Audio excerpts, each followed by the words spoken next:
여러분 안녕하십니까? 박상규입니다. 이 방송은 유튜브 KTV 뉴스에서도 실시간으로 보실 수 있습니다. 윤석열 대통령이 22일 부산을 찾아 세계 자원봉사대회에 참석한 뒤에 범어사와 초량시장을 잇따라 방문했습니다. 윤 대통령은 나라와 국민을 위해 좌고우면하지 않고 일하겠다면서 돌을 던져도 맞고 가겠다고 했습니다. 두다 폴란드 대통령이 22일부터 국빈 방문을 시작했습니다. K9과 천무 등 5조 원대의 우리 무기를 우리 정부의 금융 지원 없이 사가는 계약을 맺을 것으로 알려졌습니다. 1950, 60년대를 풍미했던 여성 국극이 드라마로 만들어져 해외에서도 큰 인기를 끌고 있습니다. 웹툰을 원작으로 한 K-드라마가 또 한 번의 흥행 신기록을 세울 것으로 기대되고 있습니다. 먼저 송국건 영남일보 서울본부장, 배종찬 인사이트 K 연구소장과 함께하겠습니다. 어서 오십시오. 안녕하십니까. 네. 윤 대통령은 22일 부산 동구 부산항 컨벤션 센터에서 열린 2024 부산 세계 자원봉사대회에 참석했습니다. 윤 대통령의 참석 모습 그리고 기념사의 한 대목을 직접 들어보겠습니다.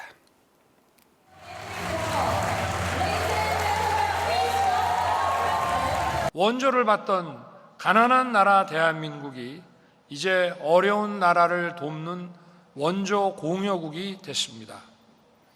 선한 의지로 서로 도울 때 얼마나 큰 기적을 일으킬 수 있는지 생생하게 보여주는 증거가 바로 이곳 부산이고 대한민국입니다. 네, 들으신 대로 윤 대통령은 이 세계 자원봉사대회의 부산 개최의 6.25 때까지 거슬러 올라가면서 강조를 했네요. 예, 그렇습니다.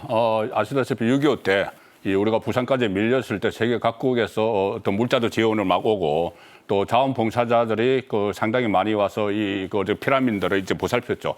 그 부분에 대해서 상당히 의미를 부여를 했고 각국 구호물자가 우리가 재건하는 데 큰 힘이 됐다. 그리고 또 자원봉사자들 역시 이 헌신적인 노력을 한 덕분에 오늘날의 대한민국이 있다. 이렇게 이야기를 했습니다. 그리고 도전, 위기, 그럴 때 북한의 남침 같은 것들, 이런 도전이나 위기, 또 앞으로도 그렇고 그때마다 자유 번영을 지키려면은 강력한 연대가 필요하다고 하면서 그 강력한 연대의 상징적인 일로 그때 부산항, 지금 어제 행사도 부산항에 있었고. 이 컨벤션이 그 옆에 있다고? 네, 바로 그 옆에 있습니다. 그 부산항에 각국의 구호물자가 오고 자원봉사자들이 온 것을 상징적인 장면으로 그 소개를 한 거죠. 그리고 지금 우리나라 자원봉사 전통적인 자원봉사 이야기도 좀 해서 제가 참 와닿았는데 이 자원봉사로 인해서 더 나은 세상을 만들 수 있는데 대한민국이 거기 앞장서겠다고 하면서 우리나라 전통적인 자원봉사 하면 생각나는 게 있지 않습니까? 네. 뭐냐면은 푸마씨,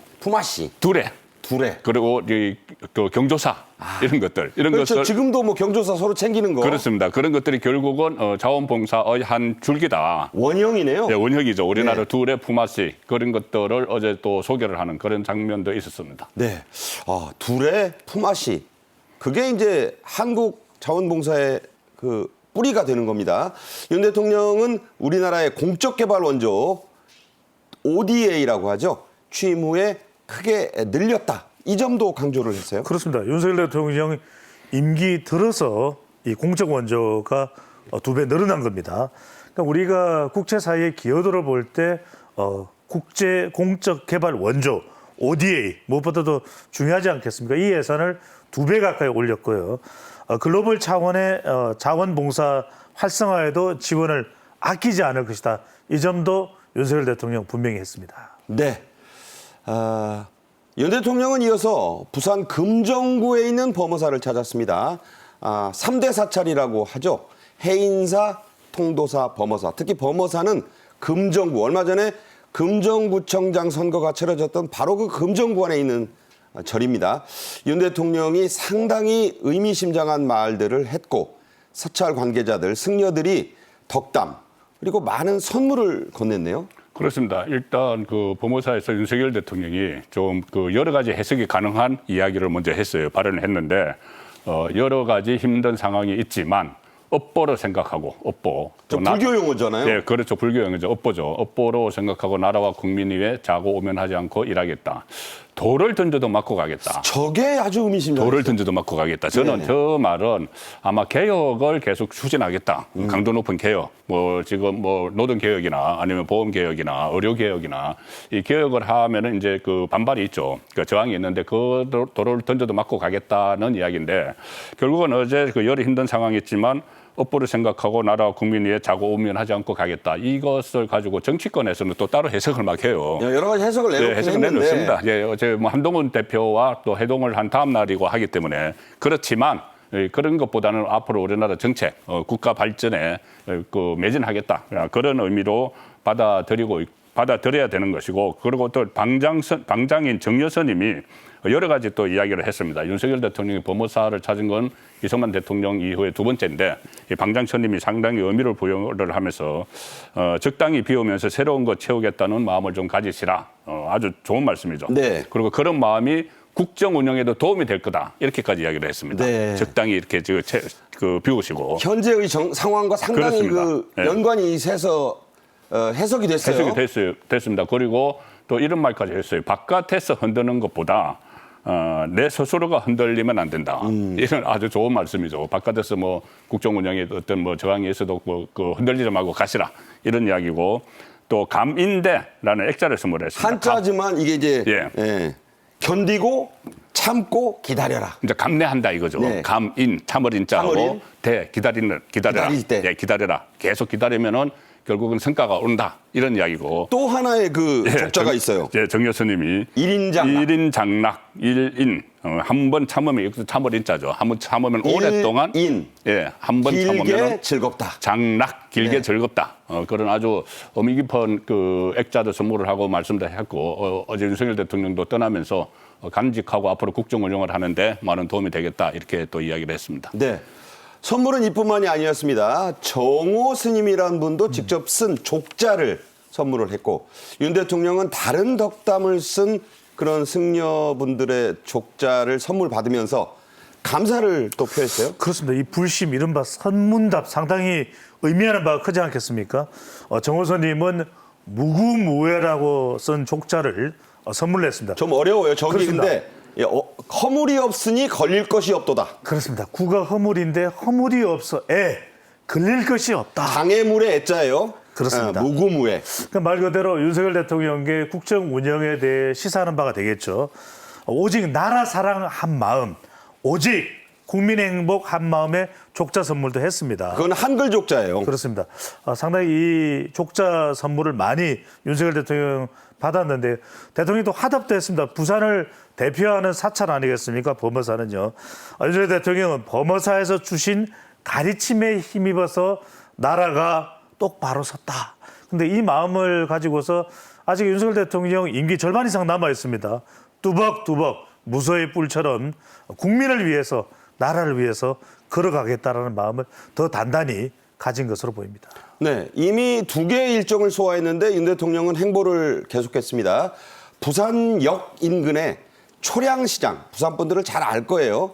초량 전통시장도 찾았습니다. 자, 여기서는 어떤 행보들을 했습니까? 일단 대통령들이 역대 대통령들이 좀 어려울 때 그 전통적 지지층이 있는 시장을 많이 찾아가죠. 네. 그런데 이번에 또 초량시장을 갔는데 그 취임 후에 5번째 부산의 전통시장을 찾은 겁니다. 부산역 인근에 있는 초량시장도 이번에 체험을 갔고 자갈치 시장 2번 갔고 국제시장, 동래시장을 갔었는데 깡통시장 같죠? 네, 그렇습니다. 그런데 이번에는 부산역 인근 초량시장 방문해서 여러 가지 행사가 있었습니다. 소비 촉진 행사에도 참석을 했고 또 이 소비 촉진 행사에는 소상공인 시장진흥공단 그리고 부산시가 공동 주최를 해서 재래시장 소비 촉진 그 캠페인을 벌이는 거기에 참석을 했는데 아무래도 가서 이제 시장에 가면은 현장에 생생한 목소리를 들을 수 있죠. 네. 생생한 목소리를 듣고 또 윤석열 대통령은 직접 상인들과 이 시민들을 직접 뵈니까 더 잘 살게 해드려야 되겠다는 마음이 새로 솟구친다 이렇게 하면서 또 의지를 좀 밝혔습니다. 그리고 힘들게 일하시는 모습을 보니까 가슴이 찡하다. 더 열심히 일하겠다 이렇게 또 다짐을 하는 그런 계기가 됐습니다. 네. 이어서 만찬까지 예정을 했지만 이것은 취소하고 서울로 올라왔습니다. 자, 다음 주제로 가죠. 반가운 소식입니다. 폴란드가 K9 자주포와 다연장 로켓 천무 등 무려 5조 원대에 이르는 우리 무기를 우리 정부의 수출금융 지원 없이 사가는 방안을 추진하고 있다고요? 그렇습니다. 반가운 소식입니다. 우리 금융 지원이 없다는 거, 우리 부담이 없다는 것이고요. 또 그만큼 신속하게 계약이 진행된다는 것입니다. 폴란드가 5조 원대 K9 천무 한국 금융 지원 없이 구매 계획을 발표를 했습니다. 그러니까 이게 지금 5조 원이 사실은 넘는 두 건의 계약인데 원래는 상당히 큰 금액이기 때문에 폴란드는 우리 금융 지원을 전제 조건으로 했습니다. 그런데 워낙 지금 유럽 상황이 긴박합니다. 그러다 보니까 폴란드가 이 안보 일정을 빨리 신속하게 추진하기 위해서 유럽에서 자금을 조달하겠다. 안보 위기를 맞아서 적기에 도입을 하겠다는 점을 강조한 것이기 때문에 그만큼 우리에게는 또 쾌거라고 할 수 있겠습니다. 네. 뭐 폴란드의 무기 수출이 우리 정부 돈 빌려주고 사가는 게 무슨 그게 수출이냐 이런 지적이 있었는데 폴란드가 급하니까 한국 돈 안 주셔도 돼요. 우리가 유럽에서 조달해서 우리 돈으로 사가겠습니다. 이렇게 됐다는 얘기입니다. 폴란드는 지난해부터 2년 연속 폴란드 국군의 날 퍼레이드를 했는데요. 우리 무기를 제일 앞에 전면에 배치했습니다. 올해 퍼레이드 모습 영상으로 보여드리겠습니다.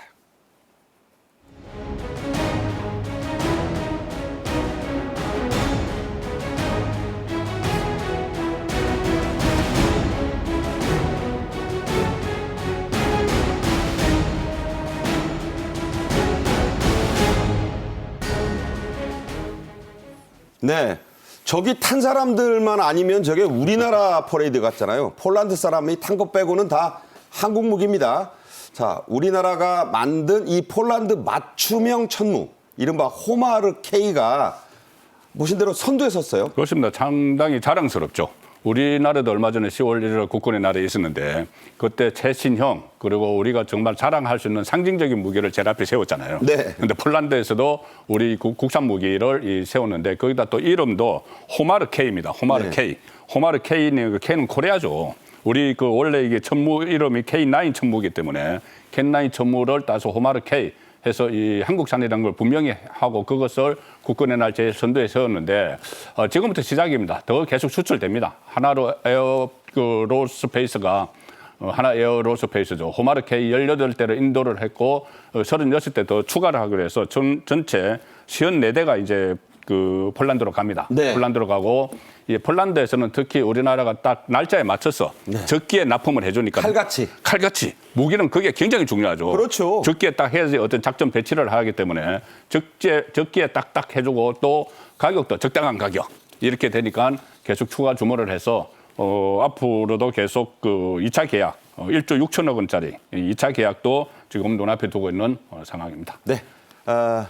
방금 말씀 들으신 대로 참 자랑스러운 일이죠. 우리 방위산업은 올해 수출액 27조 원을 돌파하면서 일본을 압도하고 세계 4강 진입에 바짝 다가설 것 같습니다. 그런데 이게 아직은 뭐 사위가 좀 멀어 보이지만 간격이 좁아요. 그렇습니다. 훨씬 더 많이 큰 폭으로 약진 가능하고 현 정부 들어와서 이른바 K방산 진격을 하고 있습니다. K원전도 마찬가지고요. 일본은 압도했고요.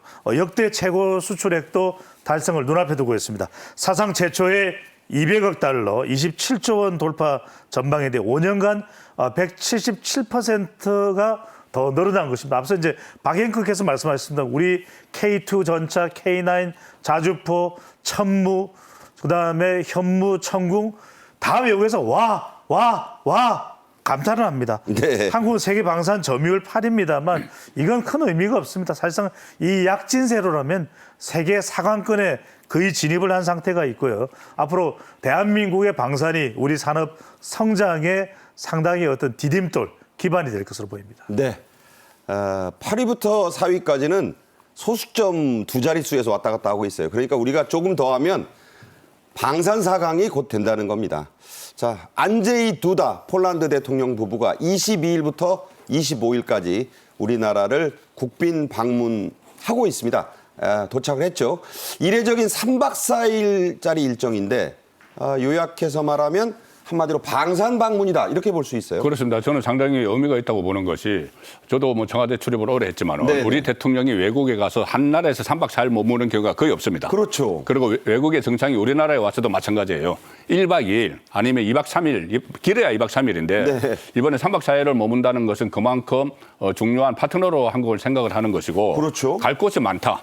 그리고 우리가 봐야 될 것이 많다. 배울 것이 많다. 그것이 이제 상징적으로 보여줬다고 보는데 일단은 어제부터 국빈 방문이 시작이 됐고 윤석열 대통령과는 내일 만납니다. 24일. 예, 내일 만나고 그다음에 주로 이 중요한 K 방산 산업 업체를 순회를 하게 되는데 뭐 한화, 현대 공장 방문이 지금 다 예정이 돼 있고 또 특히 사천에 있는 한국 항공우주 산업 카이지 않습니까? 카이. 그렇죠. 카이 저기서는 많은 방산 무기 수출의 어떤 심장부라고 할 수 있죠. 특히 폴란드의 맞춤형 경공격기. 그렇습니다. 경공격기도 저기서 다 생산을 했고 그 생산 라인도 많이 이제 소개가 됐는데 그것을 폴란드 대통령이 이제 직접 눈으로 한번 확인하겠다. 그래서 저것을 방문을 하는 것이고 다른 방산 업체들도 더 이렇게 방문을 하게 되면은 폴란드에 대한 수출이 조금 전에 뭐 2차 이야기했는데 3차, 4차, 5차 방산 수출이 계속될 가능성도 있는 거죠. 네.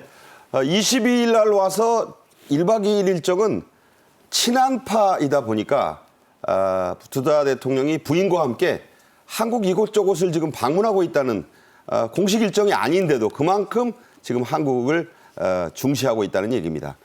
자, 다음 주제로 가죠. 21일은 경찰의 날이었습니다.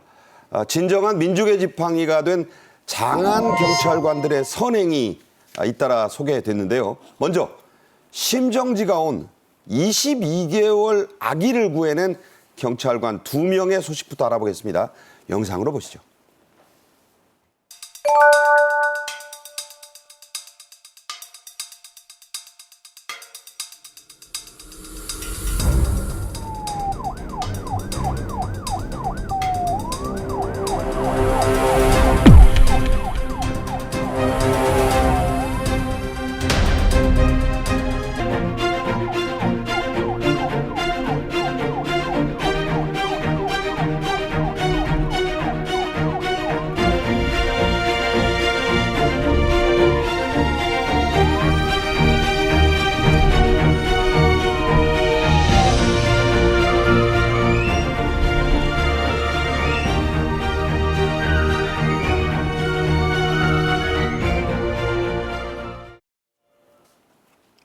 자, 그림으로 보셨죠?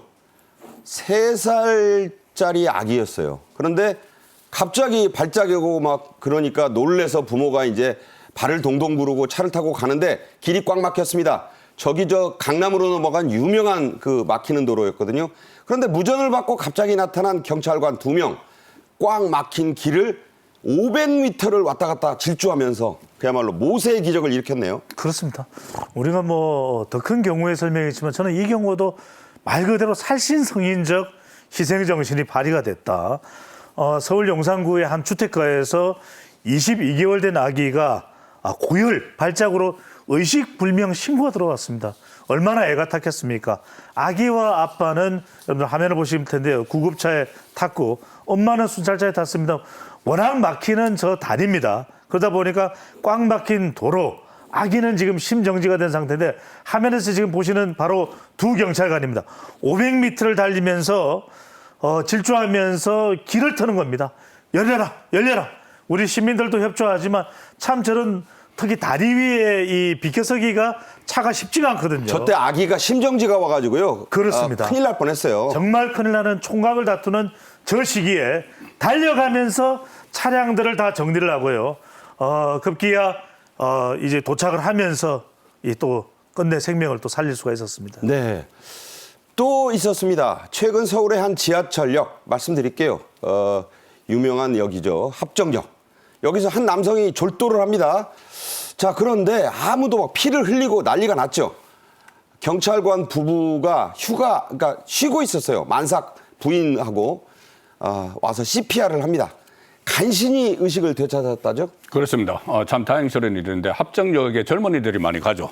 근데 그 또 어떤 젊은 그 사람이 거기서 의식을 갑자기 잃고 또 이 굉장히 호흡도 가빠하고 피도 이제 흘렸다고 해요. 입에서 피도 나고 하는데 전부 다 당황하고 있는데 이 두 명이 나타난 겁니다. 부부가 나타나서 문강건 경장, 이 경찰청 경무기획과에 있는 문강건 경장 그리고 32살. 예, 32살. 부인은 김재은 경장인데 만삭이라고 그러죠? 만삭입니다. 27살. 예, 만삭. 그리고 이 당산 그 지구대에 근무를 하고 있는데 사복 차림이었겠죠.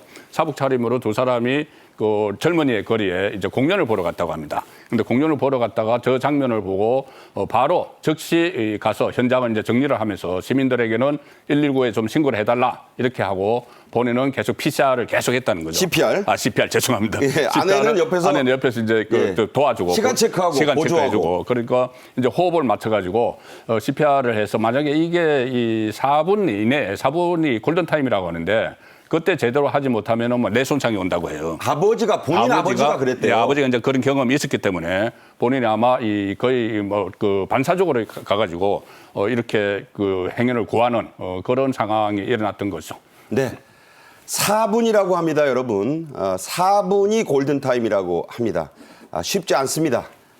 경찰관 부부의 선행이었습니다. 윤 대통령은 21일 이 경찰의 날 축사를 통해 이런 경찰관을 포함한 일선 경찰관들의 헌신을 치하했습니다. 직접 들어보겠습니다.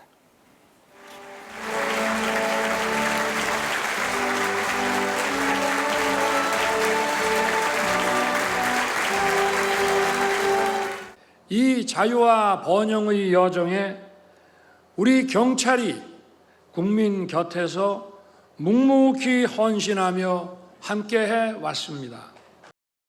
지금도 우리 경찰은 각종 범죄와 사건, 사고에 맞서며 민생 치안 수호에 매진하고 있습니다.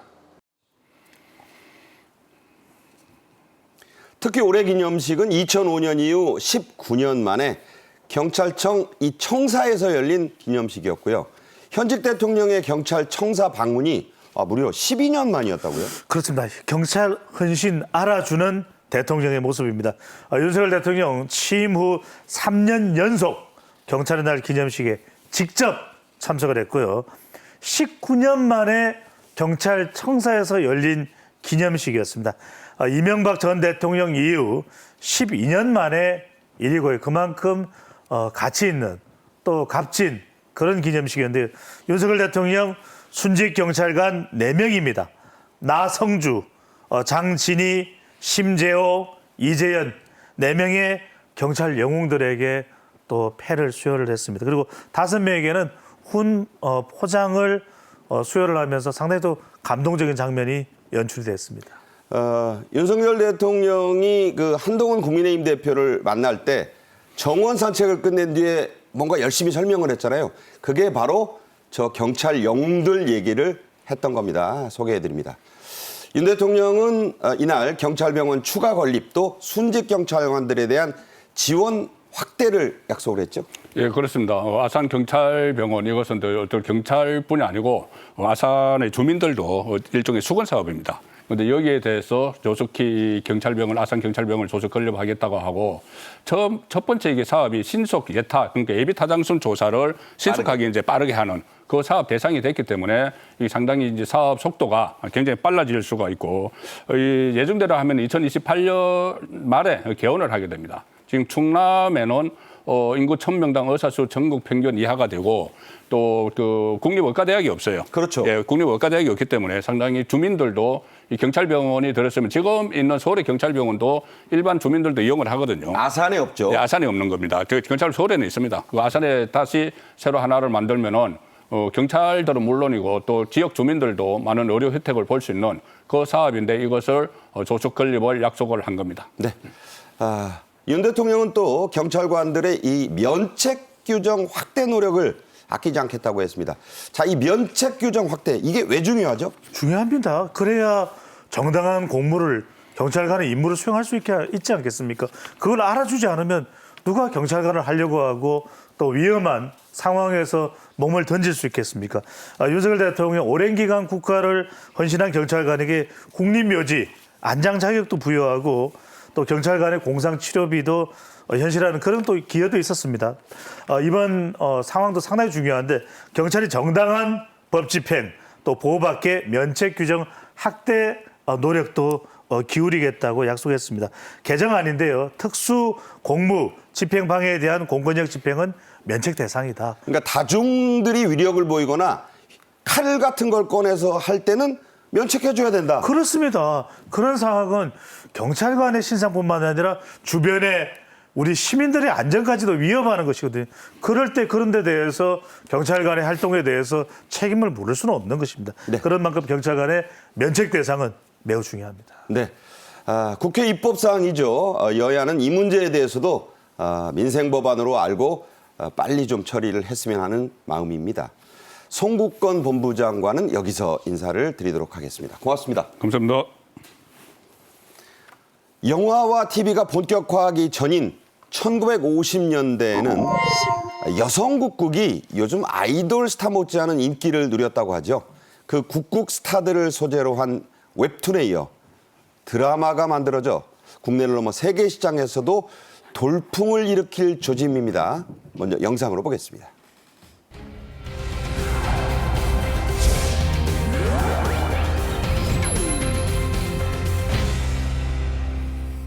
정령 태평성대란 말인가?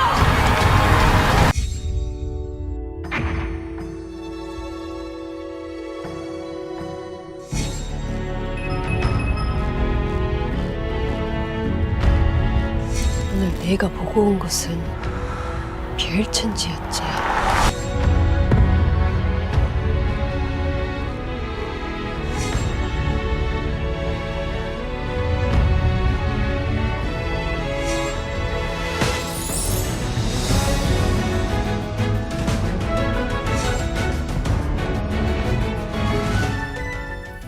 이번 주제는 홍종선 데일리안 선임 기자도 함께 하시겠습니다. 안녕하십니까? 안녕하세요.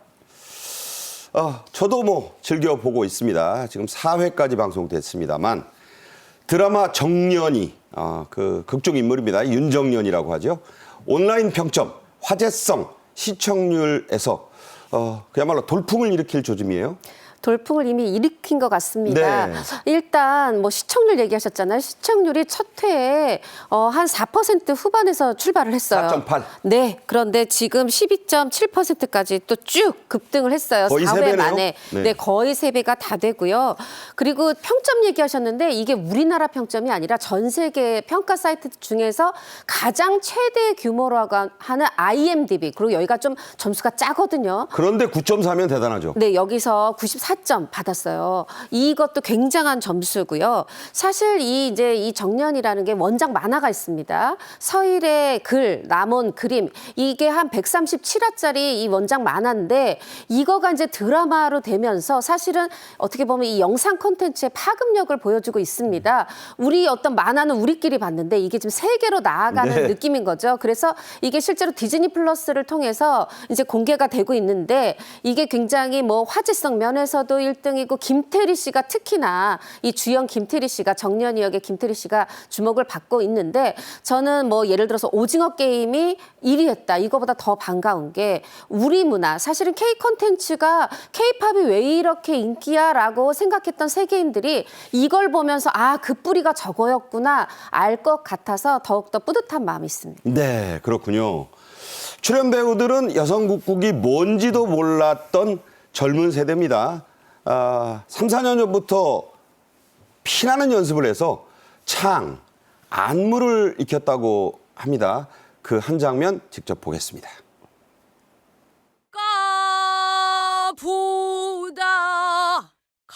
그의 소리하는 걸 듣고 무조건 서울로 데려와야겠다고 생각했어요. 너 국극이라고 알아? 머리 끝까지 쭈뼛쭈뼛 서는 것이 심장이 자꾸 벌렁거려. 스스로 널 증명해보여. 무모해 보일지 몰라도 나도 다 생각이 있어갖고 뛰어든 거예요. 인자부터 두 눈 똑똑히 뜨고 봐라이. 내가 뭘 어떻게 해내는지. 자, 여성국극은요, 판소리와 마당극이 결합된 쉽게 말해 우리식 뮤지컬이라고도 할 수 있겠습니다. 자, 이거 어떻게 시작했죠? 네, K-뮤지컬의 원조라고 할 수 있는데 시작이 1948년으로 거슬러 올라갑니다. 한 30여 명의 여성 국악인이 이제 시작을 한 건데 이 드라마에도 나오지만 예를 들면 반드시 판소리만을 대상으로 하는 게 아니라 처음에 나왔던 이 정은채 씨가 그 주연하는 그러니까 문옥경이 주연하는 호동왕자 역을 하는 거는 자명고. 그렇죠. 이거는 그 호동왕자 낭랑공주는 사실 삼국시대 설화잖아요. 그렇죠. 그게 설화일 수도 있고 판소리일 수도 있고 그런 것들의 중에서 뽑아와서 거기가 판소리일 수도 있고 우리의 창가일 수도 있고 이렇게 노래와 이야기, 연기, 춤 이런 것들이 합해진 종합 예술인데 이제 드라마의 배경은 한국 전쟁 후에 1950년대를 이제 기반으로 하는데 실제로 말씀드린 것처럼 1948년에 시작을 했고 이때 첫 작품은 옥중화였다고 그래요. 그게 이제 춘향전이에요. 그렇죠. 숙청을 거부한 춘향이가 수모를 겪는 그거였고 옥에 핀 꽃. 그렇죠. 옥중화. 근데 인기를 끈 것은 그 이듬해 1949년에 햇님과 달님인데 햇님과 달님이 뭐냐면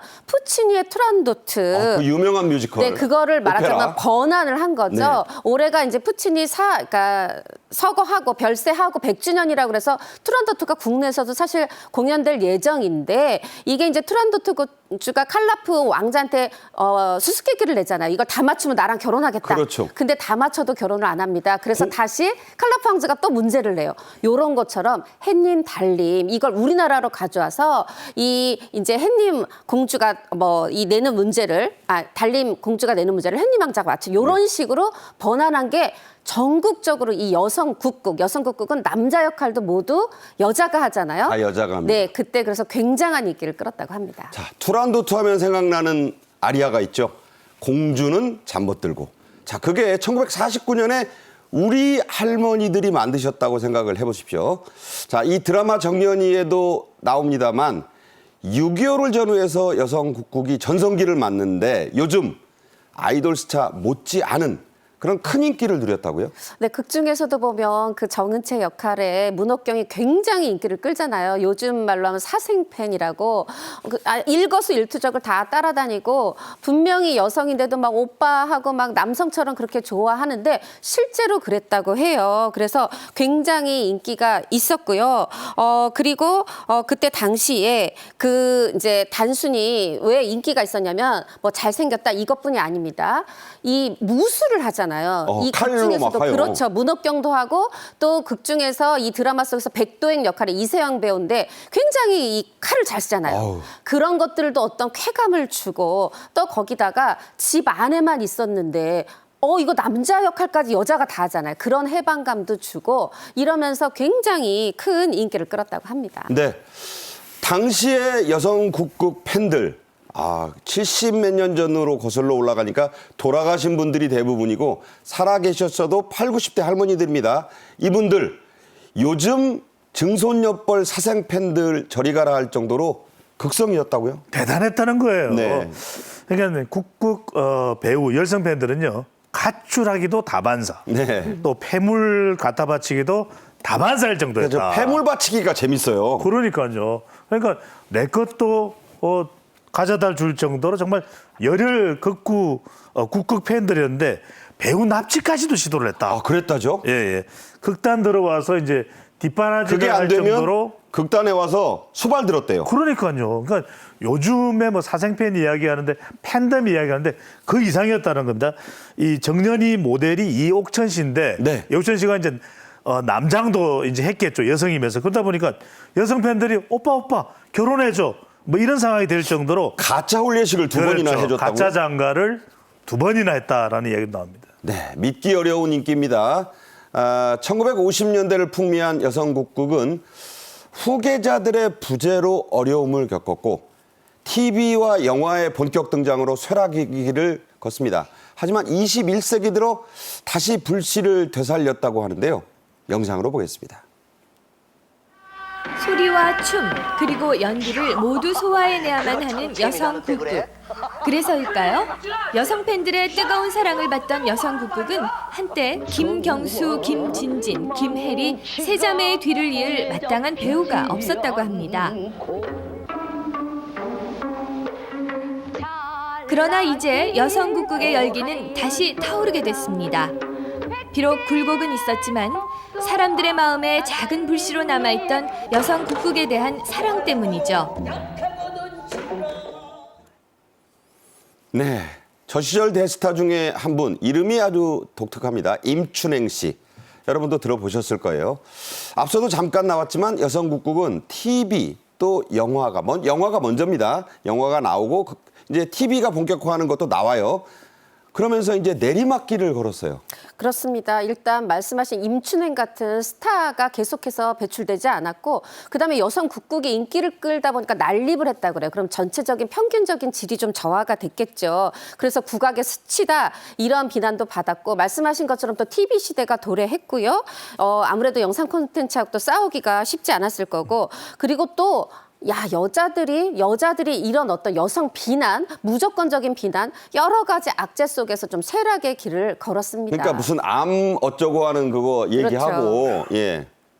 그리고 이제 출연진 분들이 이제 뭔가 생계가 막막해지니까 여기저기로 흩어졌다는 얘기가 나와요. 말하자면 여자 핸드볼 선수라든가 컬링 선수들처럼 밤무대도 서기도 하고 보험일도 하고 식당에 가서 설거지도 하고 그리고 약장소 따라다니면서 전국에서 공연하고 근데 국극을 잊은 게 아니라 그러다 공연이 있으면 다시 뭉쳐서 공연을 하고 네. 이렇게 했지만 어떻게 보면 명맥만 살아있는 정도였던 거죠. 네.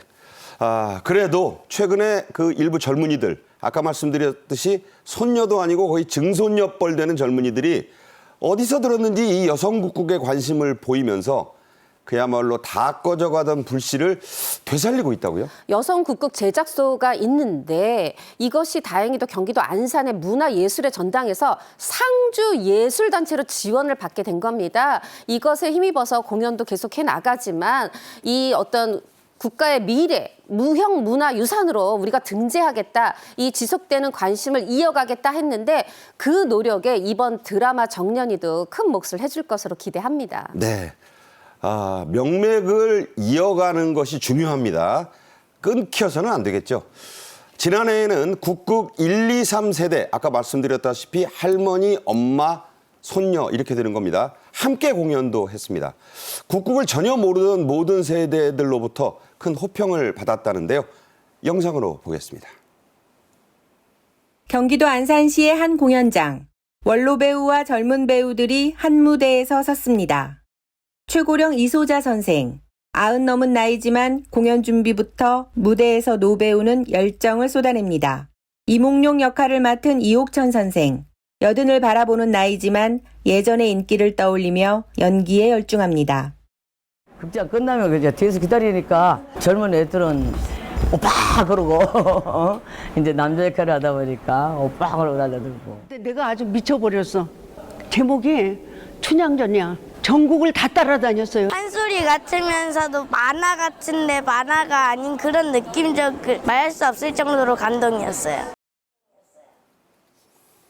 네, 드라마에도 등장하는 이옥천 선생, 바로 정년이의 실제 모델이라고 합니다. 자, 다 보셨죠? 중국에는요, 월극, 경극이 아니에요. 월극, 달월자입니다. 일본에는 다카라즈카란 여성 전통극이 있다고 합니다. 우리 여성 국극보다는 그 나라 정부와 팬들의 관심이 지원이 또 크다고요? 그렇습니다. 우리 국극도 그냥 드라마의 인기가 아니라 더 지원이 이루어지고 더 발굴이 돼야 되는데 중국, 일본에도 여성 위주의 전통극이 있습니다. 방금 전에 말씀하셨던 대로 월극과 다카라즈카가 존재를 하는데 중국의 월극은 1906년부터 시작이 됐는데 중국의 저장성에서 시작을 해서 상하이 중심으로 이제 발전이 됐고요. 유네스코 인류 무형 문화 유산으로도 인정도 받고 있고 중국 정부의 많은 지원이 또 이루어지고 있습니다. 일본의 이 다카라즈카도 대중성도 상당히 확보하고 있는데 이거는 이제 이 간사이 지방에서 고베 중심으로 이제 발전했습니다. 민간 기업들도 지원할 정도니까 우리도 많은 지원이 필요할 걸로 보입니다. 네, 문화예술도요 돈이 있어야 명맥도 이어가고 부흥할 수 있습니다. 다음 주제 가죠. 가끔 대박 드라마가 나오긴 하지만 요즘 우리나라 드라마 시장 한마디로 위축, 위기라고요? 그렇습니다. 위기라는 말이 왜 나오냐 하면 일단 제작 편수만 봐도요. 2022년에 141편이었어요. 2023년에 123편이었는데 이제 105편이에요. 근데 이게 105편이 어느 때랑 비슷하냐 하면 2020년 팬데믹 초기에 완전히 정말 마스크 쓰고 다 해야 되고 4인 이상 모이지도 못하고 이럴 때 98편. 코로나 한참 심할 때. 네, 그럴 때랑 비슷하다 보니까. 그런데 사실 요새 이렇게 얘기해요. 요즘 촬영 시작한 드라마 있어? 영화 있어? 투자 받았어? 웬일이야? 정말 이제 이렇게 됐는데 여기에 이제 OTT 보릿고개라는 말이 나옵니다. 네. 왜냐하면 팬데믹만의 원인이 아니라 OTT들이 이제 국내에 상륙을 하면서 서로 경쟁을 해요. 근데 경쟁을 하면서 출연료, 배우들의 출연료도 높이고 이러다 보니까 기본 제작비가 커졌습니다. 근데 국내 제작사들이 배우들한테 그만큼 못 주고 뭐 스태프들한테 그만큼 못 주고 아니면 총 제작 비용을 200억, 300억 원을 할 수가 없고 네. 이런 상황에서 상대적으로 이 OTT 공룡들에 밀리게 되죠. 그러면서 뭐 내후외환식으로 겹쳐서 지금 굉장히 위기 상황에 있는 게 사실입니다. 네. 배우의 출연료, 특히 주연 스타들의 출연료가 적자의 주요 원인으로 꼽히고 있습니다. 대체 얼마나 받는 건가요? 일단 좀 전에도 말씀드렸지만 이 OTT가 굉장히 이제 배우들 출연료를 많이 높였어요. 예를 들면 드라마다 그러면 예전에는 많아야 뭐 회당 1억 5천에서 2억 원이다. 그럼 이거를 5억 원 안팎으로 확 올린 겁니다. 거의 네. 2배, 3배를 올렸고 조연들도 뭐 웬만하면 1억 원, 2억 원을 줘야 되는 그런 상황을 만들었는데 문제는 세계적인 OTT가 와서 우리나라 배우들에게 많은 돈을 주는 게 뭐가 문제겠습니까? 그들은 국내에서만 이걸 배급하는 게 아니라 세계적으로 배급할 거기 그렇죠. 때문에 그런데 문제는 국내 영화, 국내 드라마 나중에 그게 추후에 OTT로 팔리게 될지 안 될지 모르지만 일단 국내 제작 영화나 드라마에 출연할 때도 배우들이 이와 비슷한 것을 기대하게 된다고 했을 때 여기서 이제 문제가 생기는 거죠. 그리고 조금 아까 말씀드렸듯이 한국 시장 자체가 지금 어려워요. 그러니까요. 이렇게 어려운데도 배우들은 그대로 줘야 된다. 이런 부분에 있어서 좀 더 함께 머리를 맞대고 해결책이 필요해 보이는 상황입니다. 그렇군요. 이렇게 대박 드라마를 만들어도 적자가 나는 현실에서 배우 유승수 씨, 류승수라고 하죠. 최근 방송에 나와서 주연과 조연의 출연료 격차를 직접 밝혔습니다. 화제가 됐죠?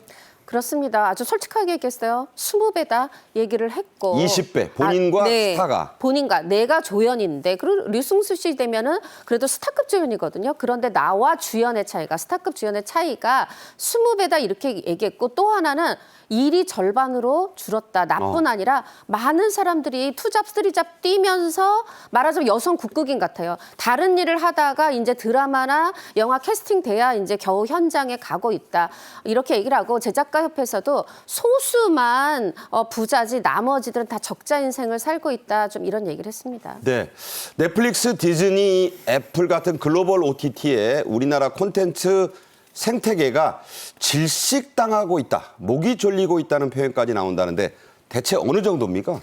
이게 이제 문제가 예를 들면 오징어 게임 하나를 설명을 드려보면 이게 국내에서는 얼마를 벌었다가 문제가 아니라 250억 제작비 들여서 세계적으로 1조 원 이상을 벌었습니다. 그런데 우리는 그중에 얼마를 얻었을까요? 사실 우리가 이제 이걸 하청기지라는 어떤 표현으로 안타깝게 표현하는 게 뭐냐면 세계적인 매출의 흥행 수익이 우리한테 오지 않고 국내 흥행 수익의 한 10%, 30% 요 정도만 오는 겁니다. 네. 그러다 보니까 아무리 우리가 K 콘텐츠의 자부심으로 세계적 흥행을 해도 그냥 넷플릭스나 다른 국제적인 글로벌 OTT 배불려 주기가 아니냐 이제 이런 얘기가 나오고 특히나 여기서 하나 세금 문제가 민감해집니다. 그러니까요.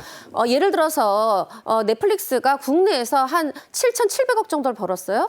그런데 세금을 33억 원 냈어요. 달랑 0.4%인가요? 탈세한 게 아니라 0.4%이기 때문입니다. 그런데 세계적으로는 더 많이 벌었겠죠. 그런데 미국에는 세금을 1조 원 조금 더 넘게 냈어요. 왜? 3배 넘게 내네요. 네, 3배가 아니라 33억 원대 1조 원이 넘는 거예요. 그래요? 그런데 왜 그러냐 하면 거기는 물론 글로벌 매출이 포함돼서기도 네. 한데 법인세 자체가 2.4%, 6배입니다. 이것에 대해서도 흔히 검은 머리 외국인처럼 국내에서 들어와서 수입을 올렸을 때, 얻었을 때 세금을 어떻게 할 것인가 고민이 필요해 보입니다.